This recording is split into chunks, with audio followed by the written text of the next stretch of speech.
inhumane. It is an absolute act of survival. The year I went to Howard University, I was very politically active because one of our brothers, Amadou Diallo, was killed in New York City. And we were marching to the Capitol, and we were doing every single thing that we are doing right now in 2020. And I am telling you, in the great words of Fannie Lou Hamer, I am sick and tired of being sick and tired. And I was deeply honored when the Minister of Tourism invited us back home. And I had already decided to come back home. I cannot explain to you what it felt like. It was 3 years ago when I stepped foot back in this country, and I knew that my sixth great-grandmother had come from the Gold Coast. Shout out to African Ancestry, who helped me figure it out, who also did Chadwick Boseman's information. And I knew that I needed to come back, and this was before the unrest. But I know I cannot turn away from what is happening across the diaspora. So what I am asking all of you is to support our generation in honor of Chadwick Boseman in standing up and uniting the diaspora. And it began with Wakanda.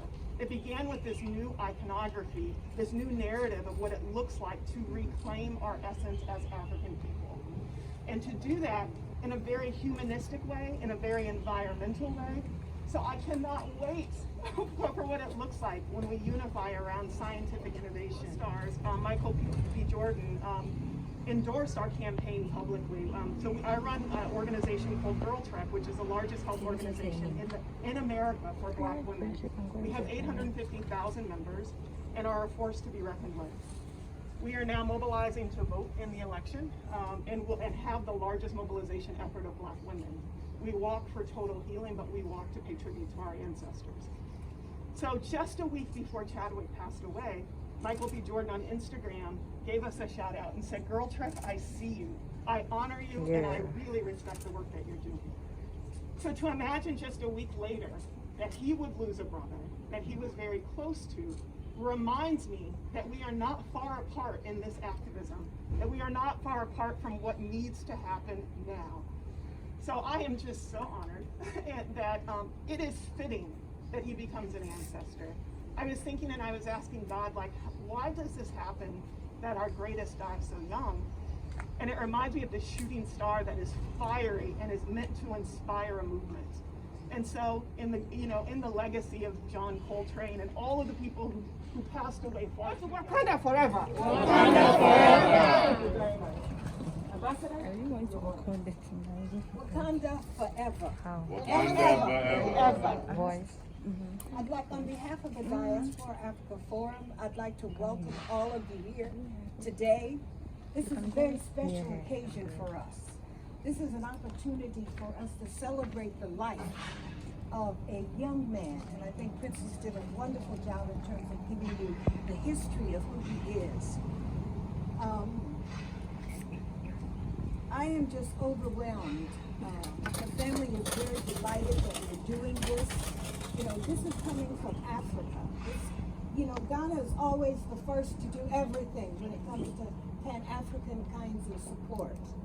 And this is Africa speaking. Deputy Minister, these are the kind of diasporians that we are attracting. Young, beautiful, gifted. Young, gifted, and black. It is my absolute honor to be here today. Thank you so much for the invitation, Ambassador. And thank you all for coming to spend time to celebrate the life of a colleague, someone of my generation, someone from my country, and someone who deeply inspired me personally.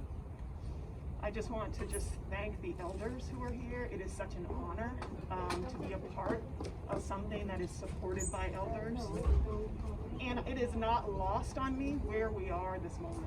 It is not lost on me that Dr. Du Bois is laid to rest, just steps away from where we are right now. It is not lost on me that we are next door to the Garvey Center. And it is not lost to me that Chadwick Boseman was an extension, was the new Pan-Africanist. That he was not just an artist, he was not just an actor, but he was an activist in redefining what it meant to be Black, and more importantly, what it meant to be African. And I am so deeply, deeply honored to be here as someone who graduated from HU, the same hilltop in university, that Chadwick BOSSMAN graduated from, and the same university that Thurgood Marshall, one of the icons that he played, along with so many different icons that Chadwick played. It was amazing. Me and my friends used to joke, we'd be like, is that Chadwick in this? I was like, is he now James Brown? I was like, it was amazing. So I'm deeply just honored to be here. And one of the things that I was listening to gospel music this morning, and there was a song about survival. And I understand clearly that it is incumbent upon me and my generation to continue the work that you started. And it is an